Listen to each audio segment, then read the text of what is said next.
मुंबई आणि इंदूर या दोन प्रमुख व्यावसायिक शहरांना जोडणाऱ्या रेल्वे प्रकल्पाला केंद्र सरकारने मंजुरी दिली। 309 किलोमीटरच्या या रेल्वे मार्गावर 30 नवीन स्थानके बांधली जाणार आहेत। 18,036 कोटी रुपयांचा हा प्रकल्प आहे। हा नवीन रेल्वे मार्ग प्रकल्प सुमारे 1000 गावं आणि सुमारे 30 लाख लोकसंख्येला जोडेल।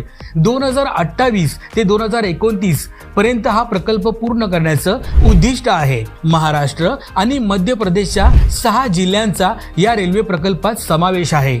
इंदूर आणि मनमाड दरम्यान हा प्रस्तावित रेल्वे मार्ग थेट संपर्क सुविधा प्रदान करेल। त्यासोबतच प्रवासाची गतिशीलताही सुधारेल।